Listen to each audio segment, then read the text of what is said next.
তারিখ এপ্রিলের ৬ তারিখ পর্যন্ত সকালে মজুদের পরিমাণ ছিল ডিজেল ১,১৪,১২২ মেট্রিক টন, অকটেন ১০,১৫১ মেট্রিক টন, পেট্রোল ১৩,৮০৫ মেট্রিক টন। আমাদের বিদ্যুৎ জ্বালানিতে আপনারা জানেন প্রচুর ভর্তুকি আগে জমা হয়ে গেছে। মানে আমাদের জ্বালানি মন্ত্রী বলেছিলেন, আপনাদের হয়তো অনেকে চোখে পড়েছে, যে এখানে প্রায় দেউলিয়া একটা খাত। মানে এই সরকার দায়িত্ব নেওয়ার সময় ৪৫,০০০ কোটি টাকার বেশি সেটা ছিল। সো এই ধরনের ভর্তুকি আমাদের আছে, এই ভর্তুকি আসলে চলবে, আপাতত চলছে, কারণ আমরা যেভাবে জ্বালানির মূল্য ঠিক রাখছি সেক্ষেত্রে এখানেও আমাদের ভর্তুকি বাড়াতে হচ্ছে। সো এই পরিস্থিতিটা এখনও যে খুব কন্ট্রোলের জায়গায় আসছে তা না।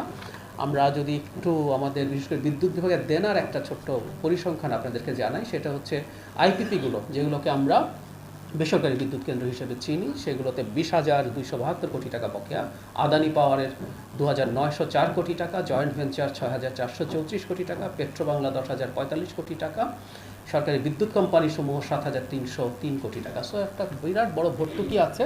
এই ভর্তুকিটা ম্যানেজ করার চেষ্টা সরকারের দিক থেকে হচ্ছে, যাতে জনজীবনে খুব বেশি চাপ এই ভর্তুকি না পড়ে। চাপ কিছুটা পড়বেই, এটা যতটা কমানো। এই প্রশ্ন অনেকেই করেছেন। যৌক্তিকভাবেই আমাদের জ্বালানির দাম যদি অনেক কম হয় আমাদের পার্শ্ববর্তী দেশগুলোর তুলনায়, পাচার হওয়ার প্রবণতা থাকবে। কিন্তু তার চেয়েও জরুরি কথা, মানুষ নিজে শঙ্কিত, ফলে তারা অনেকে তার নিজের ভবিষ্যতে চিন্তা করে করছেন।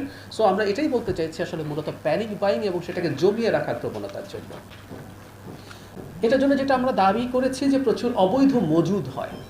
অনেকেই আশঙ্কার পান আমরা অবৈধ মজুদ যেটা হচ্ছে সেটার কারো ইভিল ইন্টেনশন আছে। সেটা হচ্ছে যে তারা কেউ পাচার বা বেশি মূল্যে বিক্রি করতে চান, সেটা আছে। পাচারের একটা সার্কামস্টেন্সিয়াল এভিডেন্স এরকম হতে পারে যে সীমান্তবর্তী এলাকাগুলোতে দেখা গেছে এই যে বাড়িতে যে বা বিভিন্ন জায়গায় মজুদ করে রাখা হয়েছে, এটা সীমান্তবর্তী এলাকাগুলোতে বেশি। তাতে একটা ইন্ডিকেশন হচ্ছে পাচার হওয়ার একটা সম্ভাবনা থাকবে, কারণ মজুদের বিরুদ্ধে ব্যবস্থা নেওয়ার চেষ্টা করা হয়েছে।